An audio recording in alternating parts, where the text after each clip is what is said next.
All right. Okay. We're going to go ahead and get started, everyone. Welcome. This is the commercial land mastery class, hyper focusing on the Broward County area. So before we get started, I just have to go through real quick the antitrust policy. All right. The Miami Association of Realtors adheres to a strict policy of compliance with both federal and state antitrust laws. As such, any discussion or activities with potential antitrust implications, including but not limited to commission pricing, fixing, market allocation, customer allocation, bid rigging, or boycotts, are strictly prohibited. Miami Realtors strongly endorses a competitive marketplace, ensuring that competitors have the freedom to engage in business without artificial restrictions on competition. All right. Okay. Now we're going to go ahead and get started. All right. So again, what we're going to do is we're going to go specifically into resources that are both in your dashboard and also are located on the county website. Okay. So just real quick, I want to make sure I mention if you're a commercial agent, and a residential agent, regardless of your membership, you have a button located in your dashboard where it says Muni Code. Okay, what Muni Code is it is providing us with what we can do and what we cannot do with a piece of land, including the minimum square footage required in order to build there. Okay, so I just want to repeat real quick. Everyone has access to this beautiful button for Muni Code. For my residential agents, it looks just like this. For my commercial agents, it's located here in the top left corner if you switch directly into your commercial dashboard. Now, again, this is more of an overview in the beginning. Once we get started, we're going to do a deep dive looking at the macro understanding of land use all the way down to individual districts. Okay. All right. So just want to make sure that I provide in the chat Broward County's land use map, which was updated back in the 22nd of May of this year. Again, this is more of an overview. We want to make sure that we take advantage of GIS maps to go into these individual areas so that we know what we can build. But again, this is just a overview before we get started for the entire area of Broward County. So when we look at this map, we have different colors. We do have areas specifically for rural ranches, rural estates as well, which is going to be your large properties. RE means it requires a minimum of 10,000 square foot in order for a property to be built there. Think of that as more of like your mansion style properties. We also have a couple of combinations for low residential for 2 units, low residential for 3 units. Again, we're going to go into a deep dive on this so we understand this in greater detail. We also have, let me let that person in. We also have low 5 units. Again, this is going to be based on per acre. We're going to do a deep dive. But again, this is more of an overview based on the individual areas. So if I want to start working maybe multifamily, I have my sections here where we have the ability to have 16 units, medium high, my large apartments, my large condo units, 25 or more, as well as my commercial districts, agricultural districts, and much, much more. But I got to repeat, this is more of an overview. What we want to make sure that we do, and I'm going to go through it, is go into the individual county zoning districts so that we understand the type of properties that can be built there. Again, this is more of an overview. So as you start to learn land, you want to make sure that you have access to the Broward County Property Appraisers individual use codes. I'm going to put this in the chat so that everyone has it.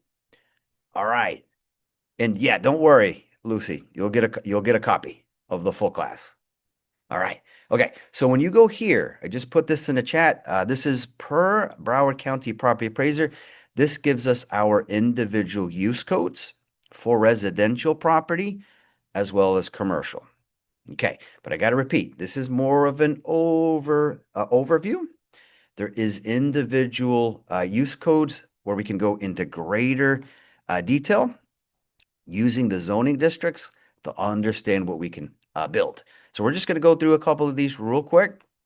So in Broward County Property Appraiser, 00 means that it is a piece of land zoned specifically for residential use. Okay, it's vacant land, but 00 means, again, it's zoned for residential, but we need to go into the GIS map in order to figure out how many units can be built, how many properties we can build per acre. We're going to discuss that. So this is just generally meaning where we can have residential property, maybe single family homes, maybe estate as well, multifamily units as well, such as townhomes in specific. So we're going to do a deep dive on that once we start searching. 01 means single family home that's been built. We have 02 for manufactured housing. 03, which is your multifamily units, 10 units or more. 04 means that, it's been built for condominiums. My co-ops, my 06, which is my retirement homes. 07 is for miscellaneous residential, including migrant camp, boarding homes. And then 08 use code is where we can look for family units, 10 units or less. Okay. As we go down, we also have general codes specifically for commercial. So if I want to find maybe a raw piece of land that has not been developed, I would use the code 10 for vacant commercial. If I want to find where there's already properties built, I have 11 for stores, which is 1 story. I have 12 for mixed use. For example, maybe I want to find where we can build apartment units. So mixed use means that I have the office location on the first floor, and then I have my individual apartments right above that. Okay. I also have the ability to take advantage of looking at 13, which is my department stores, 14, which is supermarkets, 15, which is regional shopping centers, 16, which is my community shopping centers. Again, these are more general codes. There's a lot of great information located here when I go to the Broward County Property Appraisers use code. But each city has their own individual zoning descriptions. So I'm going to put this also in the chat. We're going to need that as we begin to search so we understand the individual city codes. Okay, got to mention that. Here's the thing though. If the property falls under the city, we use the following codes here. If it's unincorporated Broward County, that's going to fall under the county codes. So I just want to make sure I mention that. But generally speaking, Broward County is typically going to fall under city use codes. Okay. All right. So I just put this in the chat real quick, and we get this understanding per city. So for example, the city of Coconut Creek, we have A1, which is going to let me know where I have my agricultural districts within the city of Coconut Creek. I also have AE, which is for agricultural estate, B2, which is for convenient shopping, B3 for community shopping, B4 for regional shopping, and for my multifamily, we're just going to come down here real quick so I can cover some of those codes. For Coconut Creek, RC5 is residential cluster. 5DU means 5 dwelling units per acre. Okay, again, don't worry, do not worry. We're going to go directly into the county zoning websites so that we understand what can be built there. But I need to repeat, RC5, again, for Coconut Creek means that we can build cluster style properties. We can have 5 units per acre. All right, so an acre is 43,560 square feet. That's going to be very important if I'm looking at a lot that's only 10,000 square feet. So we're going to need to do some math in order to figure out what could be built there. Okay. Also, RM10 is where we have residential multifamily, where we can have 10 units per acre. All right, I just want to make sure I explain the DU, again, dwelling units, and then the AC is per acre. What I love about Broward County, I just have to stress this, Broward County makes this nice and easy for me to digest and I understand. So again, that's RC is for residential cluster properties, which can be townhomes that are tightly close together. I have my RM, which is my residential multifamily units. Then I have my RS, which is my residential single family properties that can be built. So RS1 means residential single family home, where I can have in that zoning district one property per acre. So one dwelling unit per acre. I also have R63, I should say, which is 3 dwelling units per acre. Again, this is more of a overview. As we go into the county website, for example, Coconut Creek's website, in order to look at the individual zoning districts so I know what can be built. Okay, so the website I just gave you, bcpa.net, this incorporates all of our cities. So I have City of Coconut Creek here, Cooper City, including their individual use codes that I can start learning, Coral Springs, Dania Beach, and Hollywood does it a little bit different. We'll get there in just a moment. Davie as well, which again, as I start using the zoning district websites, I'm going to be able to do a better understanding of what can be built there. So Tyson, show me how to apply this information. That's the most important part. Okay, so where we're going to go next, now that we have this legend put together to help us understand these zoning districts, we're going to apply this knowledge by going directly into the MLS. We're going to use both Matrix to look up land as well as looking at RPR. Okay, so I'm going to go right here where you see the Miami Gateway. First, what we're going to do is we're going to start specifically using residential land. We're going to look at IMAP in order to understand if there's potentially any utilities set up underneath that land as well. So we're going to look specifically at zoning, not just the use codes in the zoning district, but we need to figure out if this land has been subdivided. I'm going to explain why that's important. Okay, so we're going to go directly first into the core logic matrix system. All right, I'm going to give that a click. And we're going to hang out first is under the search menu. We're going to go right here where you see RLD, which is short for residential land. So I can find any piece of land zoned specifically for residential use, all the way up to 4 units. So up to 4 multifamily units, maybe 4 townhome units. I can also find boat slips that are available and dock spaces that are available. But I want to make sure I mention something real quick when it comes to boat docks. That's okay, and boat slips. Now, they have to be real estate. What I mean by that is if you ever have an owner of a boat dock, even a cabana space, it has to have its own folio number. I want to make sure I mention that. It has to have its own folio number. What that means is that it's going to be able to be sold independently outside of maybe the condo unit that it's attached to. I just have to stress that. If you're ever getting into land sales, when it comes to, one more time, boat docks, as well as cabana spaces, they have to have individual folio numbers. Otherwise, it's not going to be able to be sold as real estate, and it cannot be listed within the MLS. Why do I say that? A lot of condo associations, a lot of estate associations, I'm talking about my large mansions, my large single-family home communities, where they have your dock spaces that are separate. Sometimes they have to be sold directly with the condo unit per the bylaws of the condo association. So when in doubt, my suggestion is to contact the association to see if, for example, that boat dock or cabana space can be sold separately. Okay, we're going to keep this nice and easy. We're just going to look specifically for residential land. We're going to look somewhere in the Hollywood, Hollandale Beach area.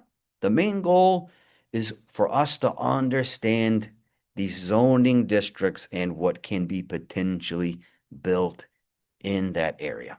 Okay, so again, we're going to go to search right up here, and then we're going to go right into the RLD section. Okay, now what I'm interested in is looking at what is available for now. So we're going to keep active. I'm going to turn off coming soon, and I'm going to turn off active with contract. Okay, but as I mentioned, my goal is to look specifically in the zip code of 33009. All right. And as it stands right now, we do have 16 available parcels, specifically land that is zoned residential, that might be available for sale or for lease. If you do want to start searching for land using the MLS system, there is going to be some fields that I do recommend to use. Some land may have improvements. Improvement means that there is a property built on it. For example, maybe it's agricultural land. Maybe I want to see if there's an estate on top of it. I recommend incorporating style of property in your searches, usage description.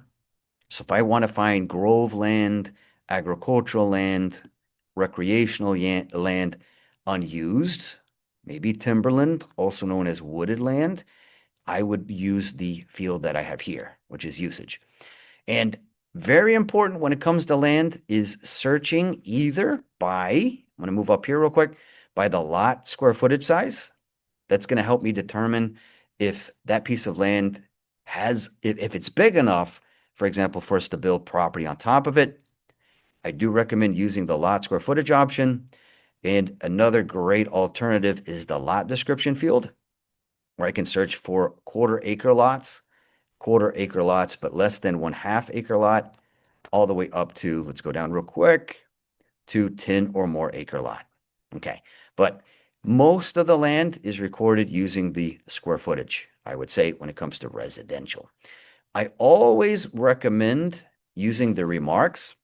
So if I want to find just vacant land that has not been improved, I can use the remarks field in order to put in vacant. Or maybe I'm working with a developer, right, that wants to find blue tape land. Blue tape means that the owner of the land has submitted plans using an architect where they've already paid out applications in order to build there. And I just need to pay for the finishing of the construction. I can use the remarks to find that type of land as well. I can also find land just available for lease. And if I want to figure out if there's wiggle room on maybe having the piece of land rezoned, maybe I want to contact the city in order to have maybe multifamily land rezoned for single family use. Using last use, if the agent applied it, it's going to maybe let me know if there's flexibility on rezoning. And of course, once you start learning your zoning codes in specific, you can, of course, use the zoning information field here where I can input, for example, if I'm looking for land where I can build 12 units, I can enter that. If I'm looking for land where I can build 3 single-family homes, right, per acre, I can enter that information here. For example, RS-3 with an asterisk. Forgot to do that. Let me go ahead and put that in. And then that's going to let me know if there's anything available there. Okay. All right. But we're going to break this down like a fine-tooth comb so we understand how to search. Okay. So again, these are my recommendations in order to search. What we're going to do, though, is we're going to go into the results. We're going to take advantage of the 16 matches that we're coming back with using active and the zip code of 33009.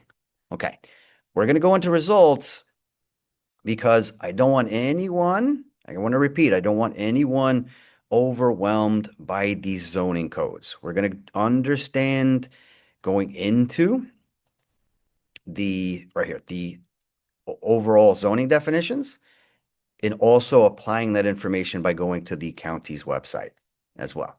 Okay, so what we're going to do is we're going to find a piece of land specifically zoned where we can build a single family home.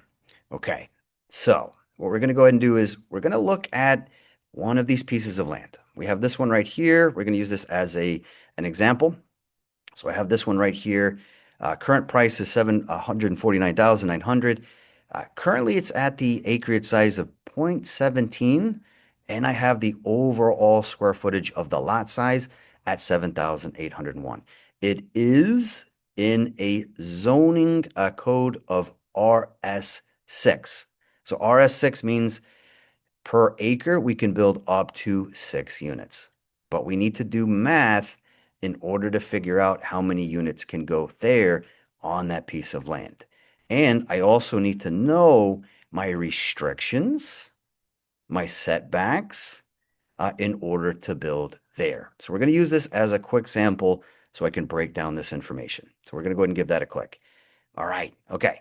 So as we go down, we do have some photos here.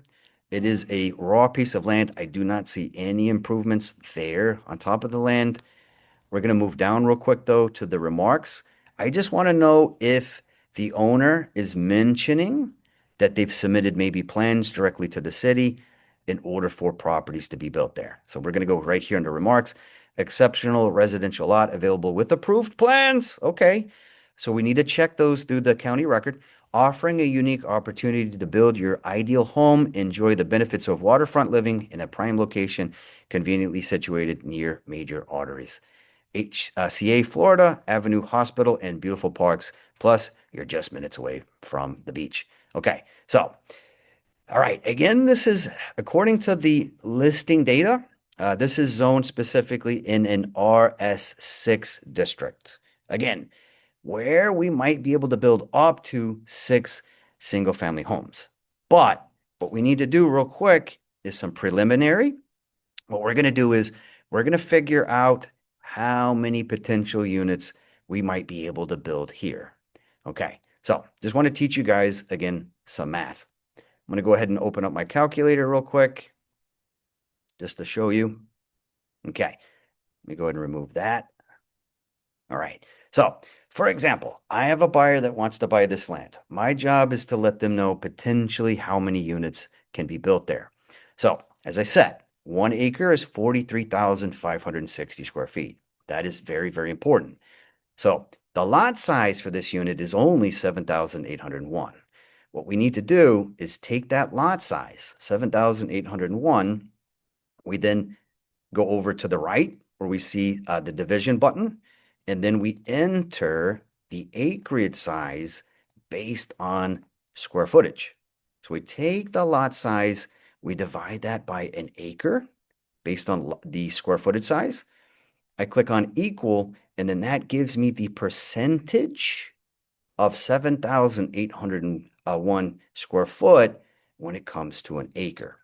So again, this specific piece of land is zoned where we can have up to 6 units. So I take this number, again, the 0.17, I multiply by 6, because that's how many units I can potentially build, and it's letting me know I passed the threshold to build at least 1 single family home. They're mentioning it here also within the remarks, offering a unique opportunity to build your ideal home, enjoy the benefits of waterfront living. They are mentioning here that we do have the ability to at least build up to 1 property. But how big does that property have to be? So that's the next thing that we're going to do. We're going to go specifically into the Hollandale GIS map, so I understand the setbacks, the limitations, and what can be built there. Before we do that, though, we're going to do some preliminary checks. We're going to take advantage of IMAP in order to understand the potential for utilities.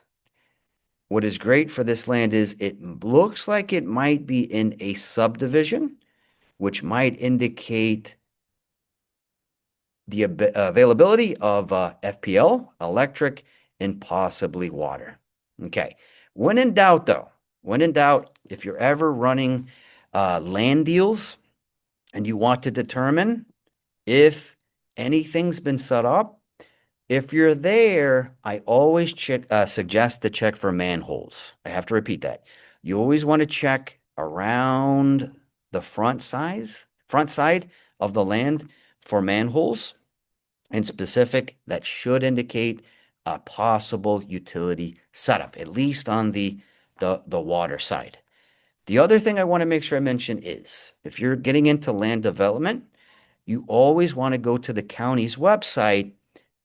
Every county has a section where you can request a letter of availability. What that's going to do is that's going to let me know what has been set up underneath that land. Another thing that you can do, if you do decide to use the MLS or IMAP, when you pull up that individual parcel by going into the folio number, you might be able to, using IMAP, figure out potential setup when it comes to utilities. Before I go into that, let me go into chat real quick and see Theta. Can I see your criteria again? Yes, I'll go back real quick. So I'm going to go right back into the grid criteria. So we used active, only active, using the zip code of 33009. All right, perfect. Okay, so I'm going to go ahead and open this up. Right here, we're looking at this individual property, 305 Southwest 5th Street, Hollandale Beach, Florida, 33009. Okay, so let's break this down like a fine-tooth comb so we understand everything that we're looking at. Okay, so right here where we see the PID, that is the folio number dedicated to this individual piece of land. And a good sign that there might be utilities set up there is it has an individual address. Some pieces of land, especially in rural areas, it may not have a full address. So if I want to go and see that piece of land, maybe I'm working with a buyer out of state, out of country. If I don't see the full address, I would want to take advantage of the coordinates in order to get there. Okay, we have the current owner of the land, which is Aventura Construction Planning, LLC. Okay, we have their mailing address, but this is the part that I want to go over nice and slow. So property use code 00. That's per the county, Broward County in specific. But again, that's more of a general understanding of what that land can be used for. The city under land use is letting me know that this is in the zoning district of RS6. So what we're going to need to do in a moment is we're going to need to go directly into the Hollandale Beaches website to understand what can be potentially built in a zoning district of RS6. Okay, we have a breakdown of the lot size from the acreage sizes as well as the square footage. What I like about IMAP is it will also tell me if it's waterfront or not, as we can see. And this is a good sign of utilities being set up outside of that land. So if this land falls under a subdivision, for example, this one's in Schaefer Park, there's a good likelihood, I can't guarantee it, there's a good likelihood of some type of utility being set up underneath that land. Potentially electrical, at least on the outside of that land, potentially water as well. If I'm looking at a piece of land and I'm looking at the subdivision and I don't see a subdivision name or it says something like unplotted, there's a good chance of zero utilities being set up there. Okay. So again, I just want to repeat real quick, you always want to contact the city if you're going to develop on land and request a letter of availability so that you can confirm if electrical hookup is available on or near the property. Water and sewer availability can often be identified by nearby manholes in the asphalt area or by speaking. Another thing to consider is speaking with the adjacent property owner to see if they're understanding if utilities have been set up. Always want to make sure I mention, always check to see if it falls under a subdivision. Okay. The other thing I got to say, just want to make sure I mention, I'm going to go right back real quick. We always want to know If that land has trees on it, this one looks like it doesn't. But if there is trees there, we cannot just knock down those trees. I just want to make sure I say that. I'm developing on land. I cannot just knock down trees. What we have to do is we have to have a landscape architect determine whether existing trees must be removed. That's going to be using a survey, specifically a tree survey. Those do exist. Is typically required to obtain permits for removal, including cutting and replanting as well. The city will request this before we're even able to construct on top of it. The other thing is, I want to make sure I mention this. We always want to know limitations when it comes to the deed of that land, including restrictions and covenances. If there's, for example, restrictions in order to build on that land, we may have to wait by contacting the city for them to reconsider for us to build there. So we always want to check for covenants and zoning restrictions.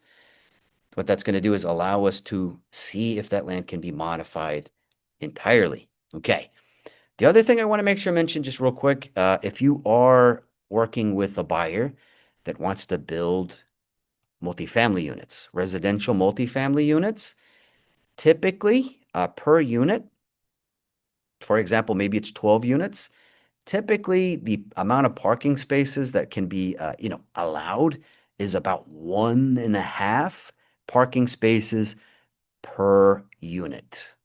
Now, that can go down. I want to make sure I mention that can go down if it's in an area of public transportation. That can limit the amount of parking spaces that are available. So if you're ever, for example, in a multifamily area and you've noticed that there's a low amount of parking spaces, that's because that multifamily area is easily accessible by public transportation. Just want to make sure I mention is, again, as many things as I can within the next hour and a half. The other thing I got to say is if we decide to develop on just raw land and it's by itself and there's no paved roads, the buyer that's going to develop on that land has to pay for the city to add pavement, including road that gets us access to that individual piece of land. Just got to stress a lot of these different things. Okay. All right, Sandra Ochoa, after you get the number of units, how do we know the size of the dwelling unit? So that's next.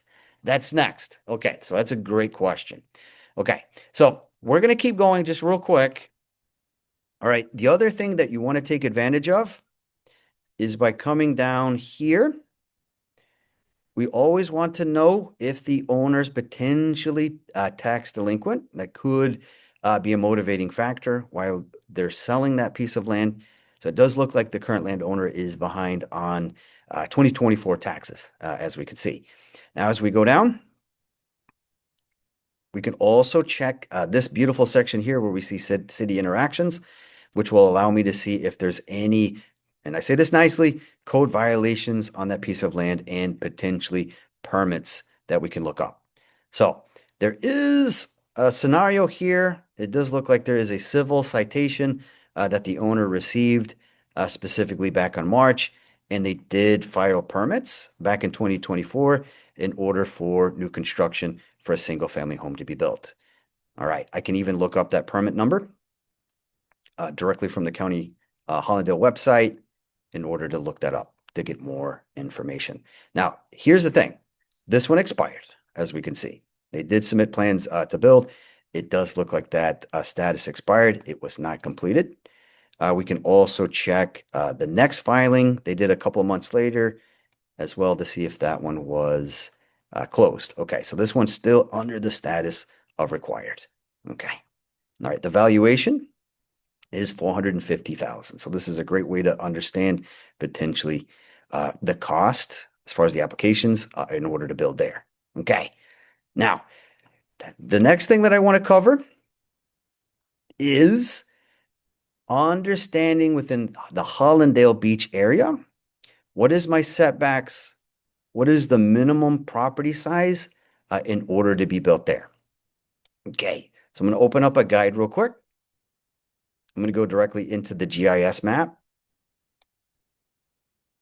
for Hollandale Beach. Again, you guys are going to get this directly via email, this whole guide that I have here. I'm going to also put the Hollandale's map here in the chat so everyone has access to it. All right. Okay. I'm going to go directly into the Muni code map. All right. And then what that does is it puts me into my zoning districts where I can get a good understanding of what, again, RS7 means. As I go in, I have my RS6 districts that we're going to look at in a moment, RD12, my commercial districts as well, CRA here, CRP, RD12 as well. So again, we're going to sample the S6. That is what we're dealing with this particular piece of land right here. And then that's going to allow me to get an overview of that individual zoning district, including a breakdown. The purpose and intent of the RS6 residential single-family district is to provide suitable sites for the development of detached single-family dwellings. Detached means that they need to be single-family homes that are not connected to other units. In a moment, we're going to click on this. This is going to give us greater details on RS6. As I go down, it's going to give me the current existing building use for single-family homes. This is classified as low density, up to, as we can see, up to 7 units. As I go down, it's going to let me know if this particular area is in a flood zone, as well as additional regulations and the building intensity. So the maximum building height, the maximum building area allowed as far as square footage, the maximum building footprint. So that's going to be the actual property size. And then we have the maximum residential area allowed. So that's going to be the, for example, lot size. All right. So if I go here, as I use the GIS maps, if I go to zone, I click on RS6 into the zoning code, I get greater information when it comes to what can be built there. So it gives me a little bit more than just this, the option to have a single family home, but can we have accessory units, maybe an accessory dwelling unit there? Is there an option for public parks and playgrounds? Minimum on the yard size, rear of the yard, sides, limitations on accessory structures, landscaping requirements, very important, and then a breakdown of individual property types, as we can see that can go there. All right. Just wanted to make sure, again, my job today is to simplify breaking down how to look up all of these different districts. Okay. Very, very important. All right. So we're going to go back real quick. Go ahead and make sure that I'm unmuted. Okay. So again, that is determined by within Broward County, each individual city. So you're going to get an email after class towards the end of the day where you're going to be able to take advantage of the Broward County land use map, the individual use codes from Broward County Property Appraiser, the Broward County zoning definitions, and then once you start using the zoning definitions, you're going to be able to go directly into each individual county's GIS map so that you know what can be built there. Okay, excellent. So we're going to go back real quick, right back into the matrix MLS. Let me just close out some of these pages real quick. All right, perfect. From here, what we're going to do is we're going to go directly back into the criteria. All right, and we're going to click on clear. Clear. We're going to add active back, and then we're going to search now, this time around for comps, for land comps. We're going to use both the matrix system, and we're also going to use the IMAP system. Why do I say that? Matrix is going to have a great deal of land comps, but I need to understand if it's just raw land or maybe a blue tape comp. I'm going to explain the differences between those two in just a moment. And The reason why I always recommend using services like IMAP or RPR is I'm going to be able to find all of my comps for what was sold in an MLS system and also my off-market comps. A lot of land deals, they do happen outside of an MLS system. Okay, so we're just going to cover real quick how to run land comps, specifically using the matrix system. So we're going to use active status for this. We're going to use closed, and we're going to go back a year. Land sales are a lot slower than residential property. So we're going to go back. We're going to go back a full 365 days.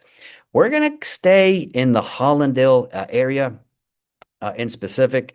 So I can use the map. I do have the ability to draw around that area, or I can enter, for example, the zip code. There's different ways to kind of conduct this individual search.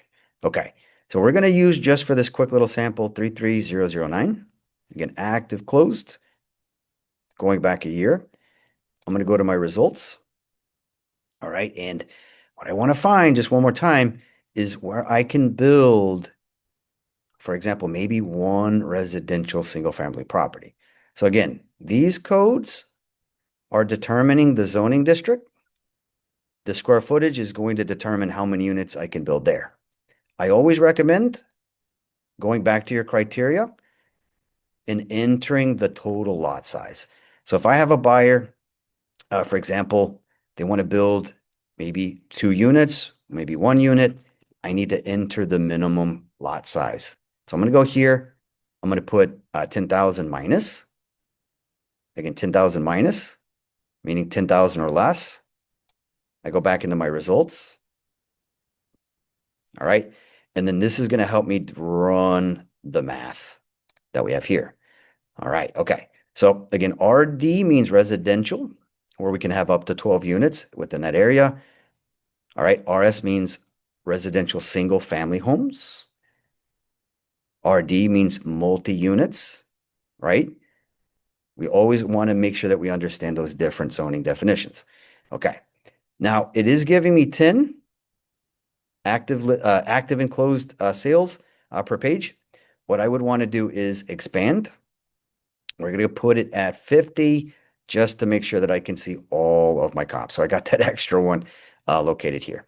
Okay, so here's the next thing I got to say. What we're going to do is we're going to focus on the areas where we can build single family homes. So I only really care about the RS districts in specific in order to run these comps. So we're going to keep this one right here. We're going to also keep this one as well. All right, and let's see. We're going to keep also this one as well, and that one, just to go through them real quick. These 4 options. I'm going to go to refine, and then we're going to narrow. So we just have 4, 8, 10, and 11. So we're going to narrow. But again, as I mentioned, we always want to know if what is being sold is just raw land or if this is a blue tape scenario. Blue tape means that the owner of the land had an architectural engineer submit plans in order to build on top of that land. So we're going to go through these real quick to understand. We jump into chat. Ernesto, how can I attend 1 p.m. Miami-Dade Land Mastery meeting? Registration is closed. Ernesto, just email me. I'm going to put my email in the chat. Email me before 1 o'clock. I'll send you the Zoom link and the passcode. Just make sure to email me and I'll make sure you get in there. Okay. So we're going to go into this very first one. Again, this one's at a lot size of 7,000. Current asking price is 215,000. What we're going to do is we're going to access the photos first. Okay. So again, raw land here, but I always want to go directly into the listing number just to check to see if they've, again, submitted any kind of plans. So they're saying residential, beautiful corner lot, completely fenced, ready to build, no restrictions. So they're mentioning that there's no covenants as far as blocking development, no HOA, no trees, located east of I-95, one block of Pembroke Road at the corner of Northwest 10th Court. Okay, seller is motivated. They want to sell it as soon as possible. Okay, they did have it originally priced here at 249. They have reduced it here at 215. Okay, so this doesn't look like they're including plans in order to build. So if I'm running a comp just on raw land, this is one that I want to make sure I use. I'm going to go to the next one real quick. I'm going to go to number 2. All right, we're going to move down. This is one of the ones we were looking at earlier. Yeah, so this one, exceptional residential lot available with approved plans. Okay, so they're taking into account within the asking price those individual plans and the cost that they've had to pay directly to the city in order to develop. So I wouldn't use this as a land comp unless I'm running a comp incorporating with that buyer where they want to pay for simply the development of the property. Okay, let's go to number 3 real quick. All right, okay. This one looks like they have a little bit of a rendering, possibly. Yeah, undeveloped, sold at 178. We're going to go down real quick. Let's just see what they're saying. Back on the market, shovel ready, 3,600 square foot lot in by beautiful Foster Park. So it's a little smaller than the 7,000 that we were looking at. Okay, they are mentioning approved plans for a 3-bedroom, 3-bedroom, 2-bath property, 1,235 square foot, walking distance to the new $17 million city center project. If you would want us to build the house for your customized use, standards, and taste, we have it ready 6 to 8 months for 200,000 to 240,000. So they're mentioning that's the cost for the raw land, but it does look like there's an additional cost there that we have to tack on. Your brand new home for less than 500,000. Okay. All right. Let's go to number 4 real quick. All right. That one it does look like raw land, but this one is roughly around that 7,500 lot size. We're going to move down to remarks. Discover the perfect canvas for your dream home. This exceptional 7,500 square foot vacant lot is nestled in the heart of Hollandale Beach, offering an unparalleled location. Okay, so this one, it does, again, looks like raw land. It doesn't look like they've submitted any plans. They haven't paid the city directly in order to build there, as we can see. So this does look like 1 and 4 would be a part of that rental CMA. Always double check your results. Always double check in order to figure out what has been built there, including vacant land. We also want to check to see if they've submitted plans directly to the city. They'll mention that in that description. Okay, so that looks like, just based on the comps that we're coming back, 1 and number 4 are what we need. Okay, so what we're going to go ahead and do is we're going to keep those. We're going to narrow, and then we have these 2 land comps that are available. Okay, so that's in the MLS. What I would want to do is take advantage of IMAP as my primary CMA, have Matrix as the backup, so I have as much data available. If I'm working with the buyer that wants to buy maybe that piece of land. So in IMAP, we're going to go into IMAP real quick. What I love about IMAP is IMAP pays very, very close attention to the individual use code that the Broward County property appraiser has, where I can just search for vacant residential. Okay, but I got to repeat though, if I use IMAP to run my comps under property use code, vacant residential just means it's land that is empty, but I need to figure out by going into each individual sale, I need to figure out if it's for residential single family, where I can build residential single family, or if it's in a multifamily. This is just an overview code for just finding vacant residential land. So we're going to go here, tag search. I'm going to use property use code of 00 to lock in searching for vacant residential land within the Broward County area. We're going to use the same zip code that we've been using so far of 33009 So I'm going to go to property zip code 33009. All right. And then we're going to look for land comps going back roughly around this time a year ago. So we're going to go here.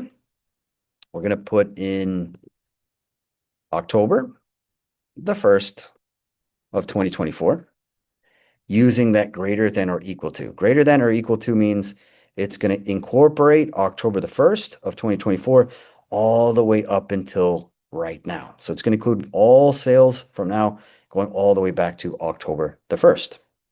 Okay, but as I mentioned, if I have a buyer that wants to buy a piece of land, once I start learning my restrictions, once I start learning my zoning districts, and they want to build maybe one single family home, I need to enter the lot size so I can find in specific the exact lot where they can build maybe that 1 unit or 2 unit property. So when you're using the IMAP system, I suggest, again, you can use any of the fields you're not already using. Sale price, building area, year built, property address, all of the fields that you have here that you're not using, these are recommendations. Don't overthink IMAP. You can repurpose any of the fields you're not using. They are pick lists. Okay. What we're going to do is we're going to use in particular, we're going to use the land area, square foot, feet. Easiest way to search by acreage once you learn your acreage size per square foot. But we're going to use two. We're going to use two different ones. We're going to use two different land area square foot. Why? I kind of mentioned this a couple of weeks ago. I just want to make sure I mention why you want to use two. There is an option for is between, but I find that is between it sometimes misses out on a couple of comps. So if I have that buyer that wants to buy land where the minimum size of that lot is 6,000 square foot, but no more than 10,000 square foot in order to build property, I can use two fields. I can use two land area square foot fields. One needs to say greater than or equal to. So if I'm starting at 6,000, I would want the first one to say greater than or equal to. If I want to cap my search at 10,000, meaning I do not want to find a piece of land larger than 10,000, I take this second field and then I swap that one to less than or equal to 10,000. This is where I can keep it searching within a lot of 6,000 up to 10,000, specifically in the zip code of 33009 and looking at land comps going back since October the 1st. Okay, let me jump into chat real quick. All right, Patricia, I just called the association. John Mark was able to register me. Awesome. I love that. Hopefully you gave John Mark my my praises. I love that man. I've been working with him for 10 years. He's one of my absolute good friends. All right. Okay, so we're going to keep going, guys, real quick. So again, always please, please, please take advantage of the IMAP system, not just for land comps, but also for commercial comps as well. I do go over how to run commercial comps, specifically in the commercial MLS, the 201, the second one, if you want to see how to run commercial comps in that class. So let's just recap real quick. We're going to look specifically in Broward County so that we can search in the zip code of 33009. We're telling the system to look for vacant residential, but we need to double check these comps to make sure that we can build an RS, meaning a single family home, and not an RM, which is multifamily. We're going to make sure that we have that 00 code. But what I want to make sure that you do, and this is kind of something you want to do for every single comp that you do, residential, commercial, and land, always go to sale price. Why do I say that? There's a lot of interfamily transfers, right? Where there's maybe mother selling her giving her land, not selling it, but you have a mother that's giving her land to her children, or a father's giving her land his land directly to his children, right? Those will show up in your comps as a $0 transaction. And if there's maybe deed modifications, right, there might be $100 charge directly to the city. So I always recommend going to sell price and then entering 150, $150 using the greater than or equal to. That way you just get your comps and not your interfamily transfers or your it's for example, maybe it's a probate situation, right? It's going through through the beneficiary, through the trust, directly to the person receiving that property through a trust, so that those comps don't show up. Again, enter sell price greater than, and then I would put something like $150. Very important to do that. Okay, let me go down real quick in the chat. Okay, theta, I don't see land area as an option. So make sure that you're in the tax search, not the MLS search or the foreclosure. All right, let me go. Never mind. I wasn't. Oh yeah, you even said it in chat. I'm sorry. Good, good, good, good. All right. Okay. Trust me when I tell you, I do it all the time. Mine's set to go to foreclosure search, and then I start typing things in. Yeah, that happens to me. Just make sure you're in that beautiful tax search section. Okay, so we're gonna go ahead and run this search right here. We're gonna click on start search. All right, and we are coming back with more comps. We do have 7 that are available going back a year, specifically in the Hollandale Beach area.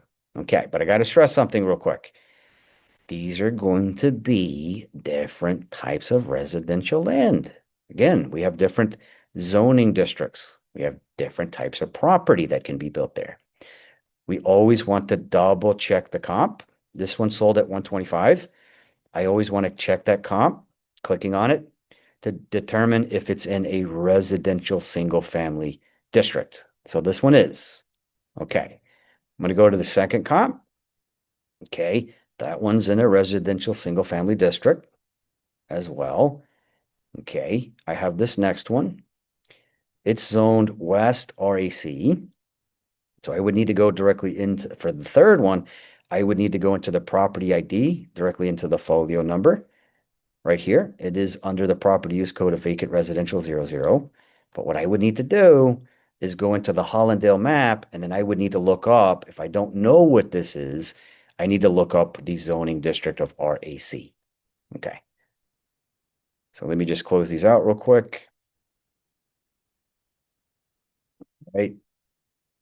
Okay. All right. Almost there. Okay. So I would go one more time. Let me go back here real quick. I would go directly into the Hollandale Beach zoning website. Again, you're going to get an email on this. Go into the GIS map. Again, this is not the area, but if I don't know what RAC is, I would go into my map to find that particular area. Okay, so let me move this real quick over. West RAC. So it's going to be within the western area. Come over here. Okay. Or you don't necessarily have to do what I'm doing. You can do this. Locate the street section, and then that's going to tell you exactly, for example, where to search. So again, it's RACW, which I'm going to look for. Here we go. Right over here. Okay. I would zoom in. That's going to allow me to go into the individual area to let me know what what the specific zoning is for that area, including WRACFR as well. So I know again, the current use of the land. So this is multifamily less than 10 units, as we have here.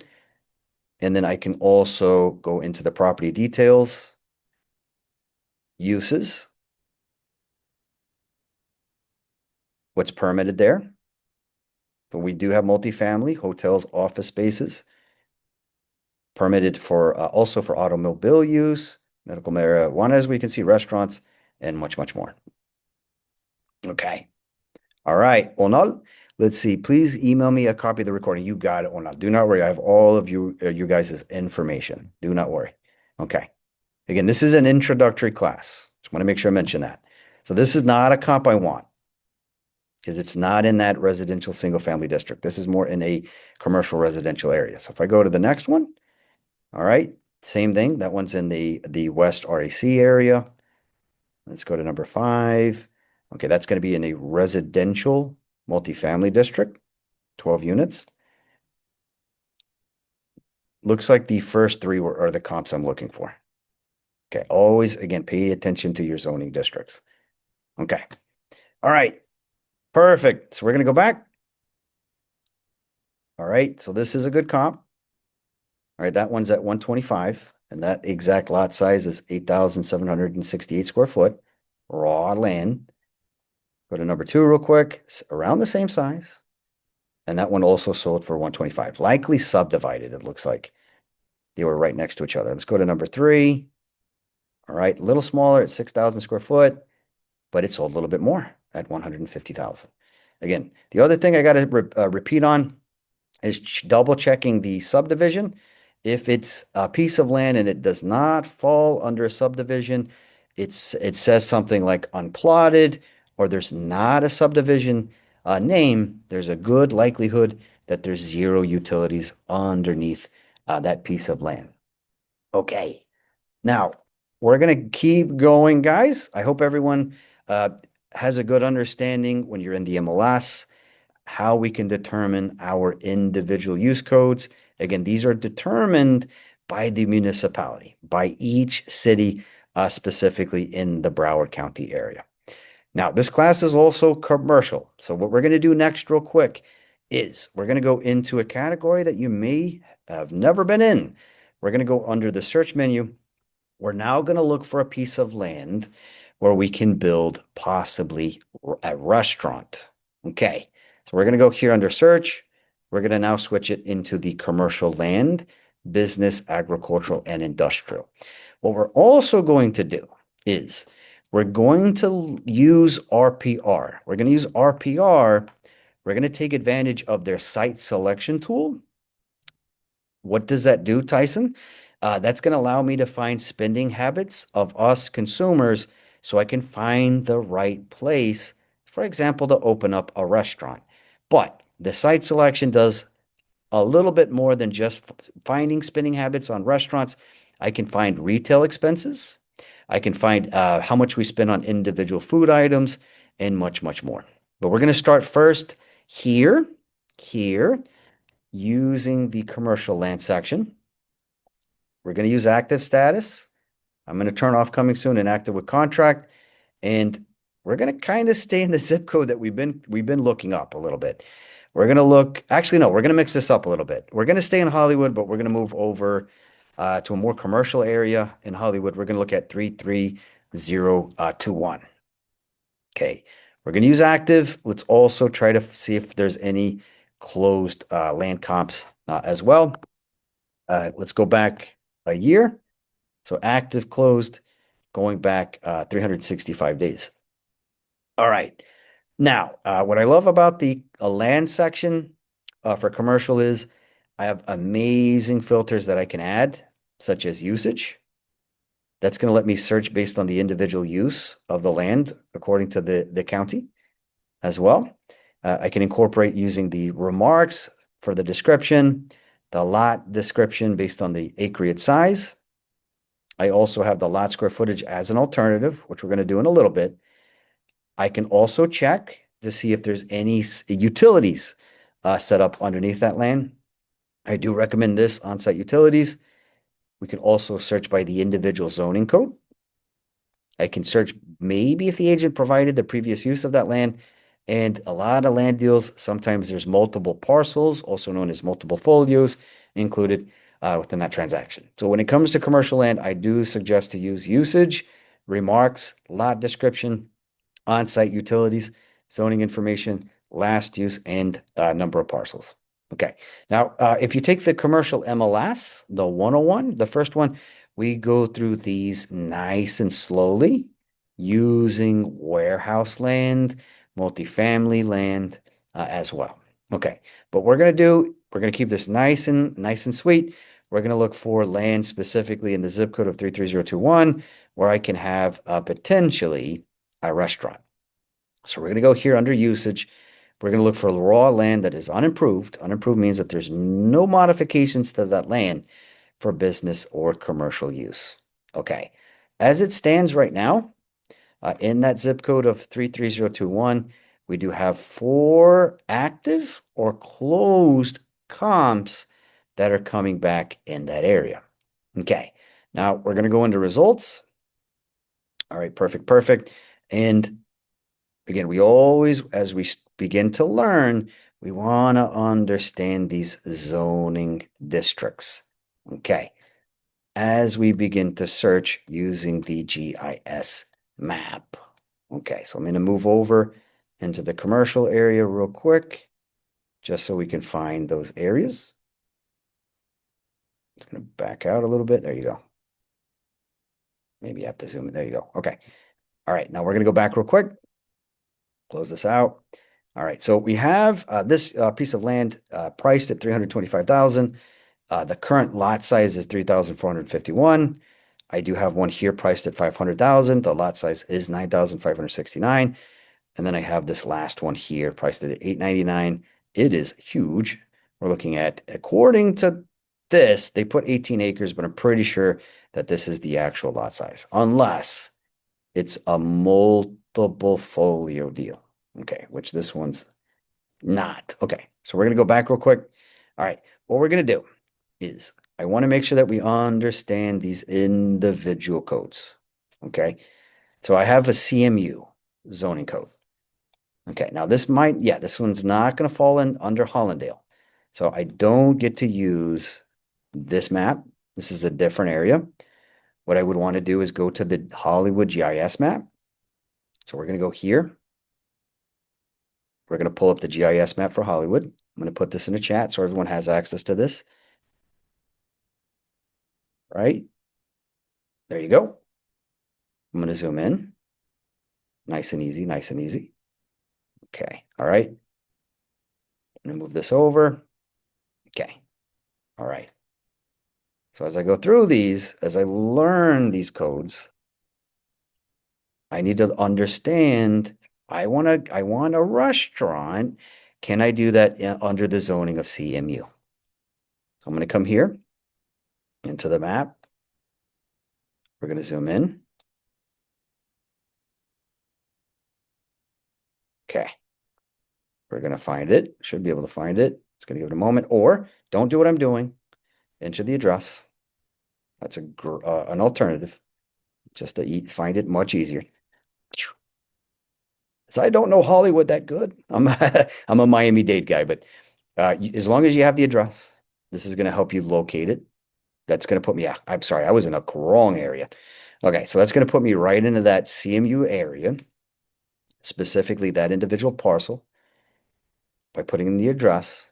And then this is where, if again, I'm working with a buyer, right? I want to know if we can build, restaurant style property. I can go into the uses right here, and then I can check the commercial use. So it does have uses for amusement uses, antique, consignment, collectible, vintage stores, automotive rental, automotive sales, bars, okay, lounge style property, nightclubs, coin laundry, commercial uses, dry cleaning, food processing, funeral homes, parking lots, and here we are. Personal services, restaurants, and retail is allowed under that zoning code in Hollywood for that CMU. All right, guys, just got to repeat this one more time. How I'm trying to teach you is before being an instructor with the board, I was in the MLS department, and in order to make sure that listings were compliant, I did have to learn my zoning districts, my zoning codes, and the way that I'm trying to teach it is so that it's digestible, because this type of research, it can be overwhelming, but as long as you take advantage of the GIS maps that is provided by Gridix or directly from the city, this is where I can find my zoning setbacks, the minimum lot size, the maximum residential area that's allowed. I have all of that detail located right here. Okay, Let me jump in the chat real quick. I'm just checking to see if I missed anything. Okay, we're good so far. Okay. All right. If you guys have any questions, you're more than welcome to put that in the chat. If you have any feedback, you're more than welcome to also put this in the chat. This is a brand new class that the Miami trainers are teaching. Just want to make sure I stress that. And I hope you guys want to see this, maybe monthly. I hope you guys see a lot of great information with this class. We usually teach, again, Connie, Christy, and myself, we usually teach, single family homes, how to find those, that kind of thing, commercial properties. We're trying to get into land as well, but I hope you guys liked everything that we're teaching so far. Okay. All right. Yeah, Theta, I will make sure that you get registered. You guys are more than welcome to go in the chat if you have any takeaways that you've liked so far within today's class. All right. Okay. Now we're going to keep going. Now, the other thing I want to make sure I mention, I now know that this specific area is where I can build a restaurant, but where here in this area would be the best location to open up a restaurant? It is right next to a multifamily district where we can have up to 18 units per acre, right? That's a great area to have maybe a restaurant. But where here would be the best place to open up a restaurant? I got you, Theta. So real quick, I'll go right back into my criteria. So we used active, closed. Again, make sure you're under the commercial land. We did move.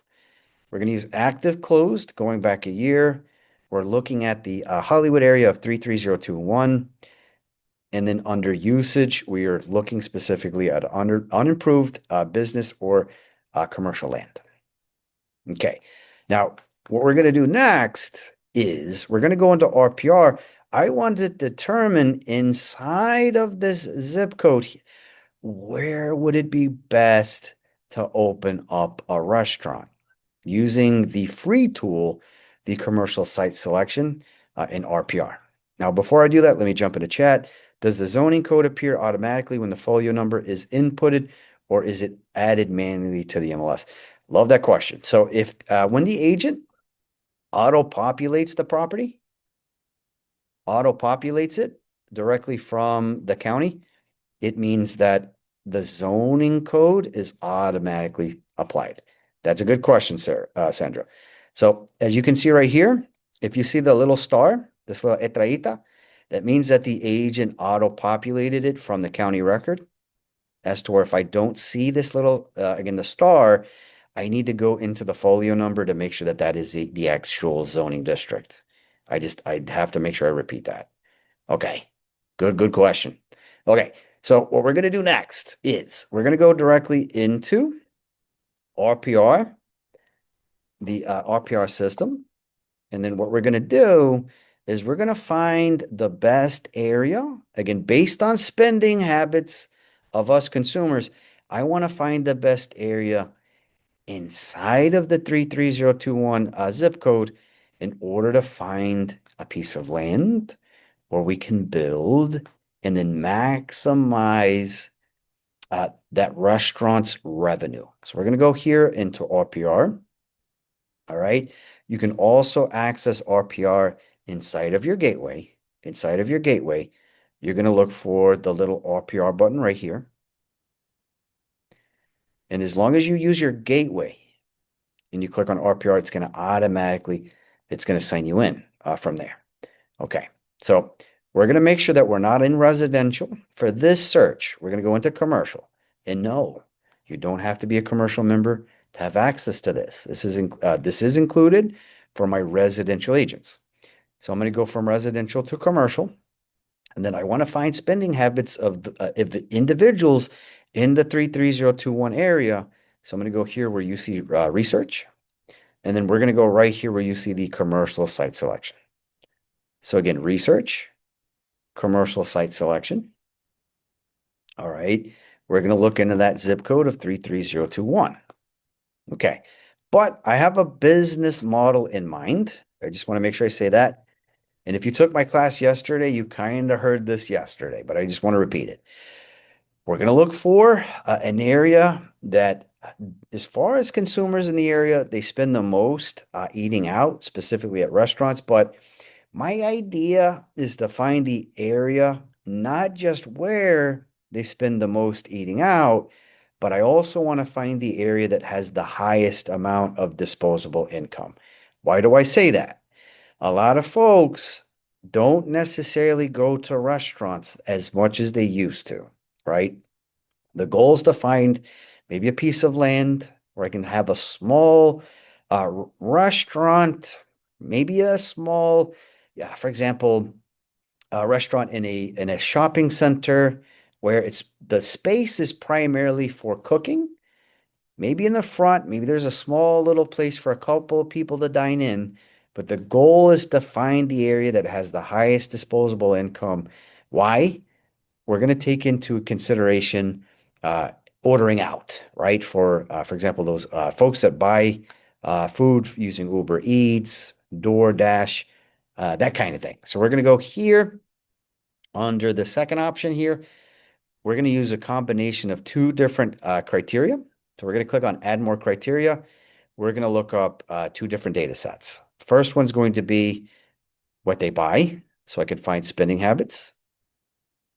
And then we're going to open up this option here located in the middle. So we have total expenditures in retail goods, alcoholic beverages, apparel, dining out, education, entertainment, financial services, food. But there's a difference between dining out and food.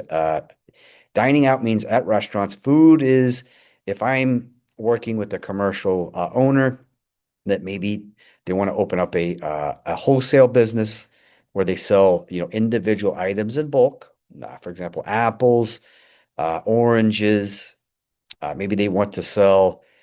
Maybe they're carniceria. Or, for example, maybe they just sell direct to buyers. Maybe poultry, steak, that kind of thing. Food allows me to find individual items. We also have healthcare, household goods, housing, phone, miscellaneous expenses, personal care, transportation, and travel. For this one, though, we're going to use dining out. And we have different segmentation that we have access to.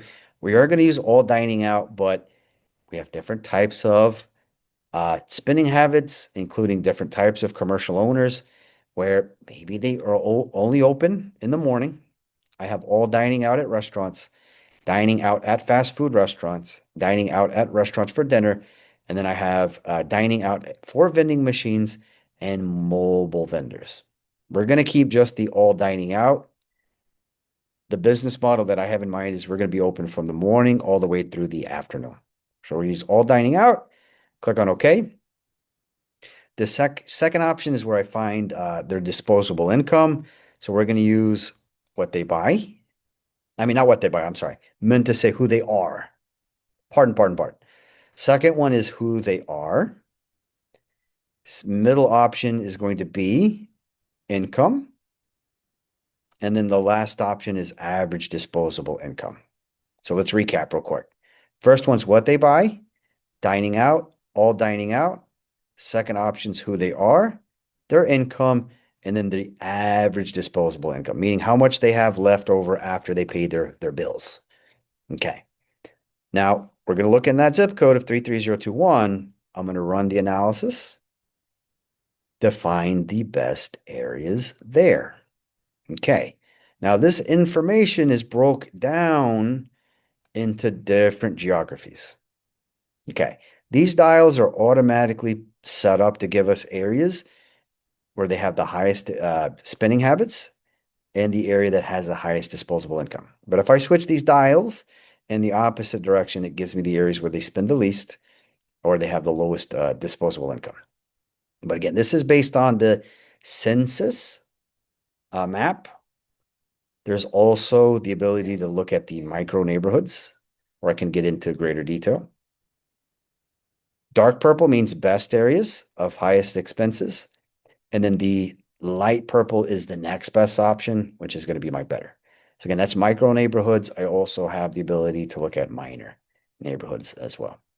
For this, we'll look at the micro neighborhoods. All right. And then that's letting me know if I go down under the micro and sorting by all dining out, it's letting me know that the area of the club at Emerald Hills, they spend annually 7,498 at restaurants, and then their average disposable income per household is 149,000. We have the greater area of Lakes of Emerald Hills next, and then I have Royal Oaks Estates third as well. And if I don't know where these areas are, it will tell me exactly where they are on the map once I add the checkbox right here, as you can see. Okay, so my goal would be to search in this area. I would want to search in this area and see if there's maybe land available for sale, or we can build a restaurant. Okay. All right. Now we're going to go ahead and do that real quick. I'm going to go to research, map search, keeping it under commercial. All right. We're going to add that zip code of 33021 so that we can locate that area here. I'm going to make sure that we're looking for on-market listings using RPR. So I'm going to go to more filters. We're going to use the for sale option. We're going to keep it with just land by itself. So again, for sale, active land. Update.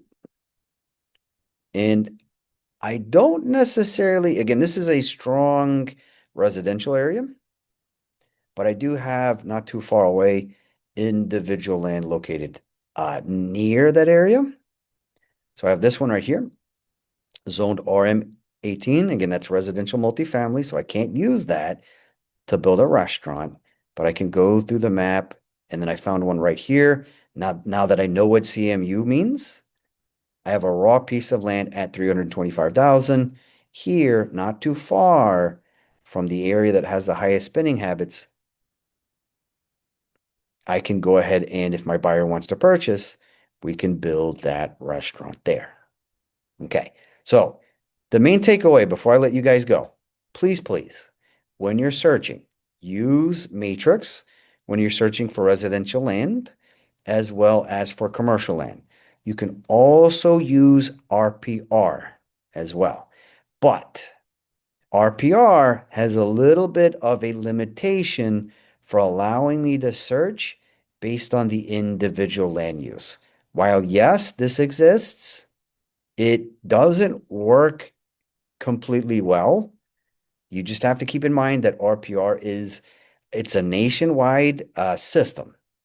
And RPR has to kind of map the land uses for all of the United States. Okay. You want to use IMAP in order to search by the individual use code when you're using the matrix system. I would always recommend matrix and double checking the zoning districts by going into IMAP. Okay, but RPR does allow me to find land, but I need to double check the zoning district to make sure that if I build there, that I can build that exact type of property. Okay, so all these systems, long story short, you want to use them together when you're wanting to make sure that that buyer selects the right area, guys. What I'm going to go ahead and do before I let you guys go is I'm going to put in the chat my link tree. Now that link tree is going to incorporate a lot of great things. Before I go over those things, let me jump in the chat real quick. Roll on. Is this tool only available for commercial use only? Can it be used as well for residential properties? So, Roland, if you're talking about the commercial site selection tool, it's only for commercial. That's allowing me to find the spending habits of consumers. That's a good question. All right. But if you're talking about looking up land, I would use IMAP to locate individual parcels based on their use according to the county or city. Okay. Also, I just put that link tree in the chat. You guys are more than welcome to follow me on Instagram. There's also my direct telephone number, and these are some gifts that I wanted to give you guys real quick. There's a product and service cheat sheet that I built for you guys. What that does is it simplifies your member experience when you go into this gateway. There's a lot of different services. So when you take advantage of that product and service cheat sheet, it puts all of these services based on what you would use them for. What are my background check systems? What can I use to find new construction property? What can I use to look up CRM services, marketing pieces to secure that listing agreement or buyer brokerage agreement? I have a wealth of different platforms. You just go into marketing. That's going to show you what you can use for marketing, including videos, access information on how to use it as well.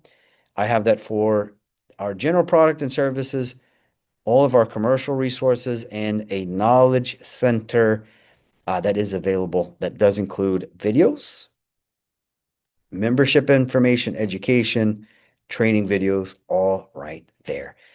Thank you guys so much for your time. You will get an email towards the end of the day of today's recording, and you're going to get the handout, I should say, where you can look up the land use map, use codes, the zoning definitions, and then each individual city's GIS map as well. All right, guys, that is it for me. Thank you so much for attending. If you do want to take that the Miami-Dade County version, that is going to be at 1 o'clock. If it is saying that you can't register, just email me, and then I will make sure that you get the link to participate. Again, that's it. Thank you guys so much, and I hope you have a fantastic rest of your day. All right. Bye.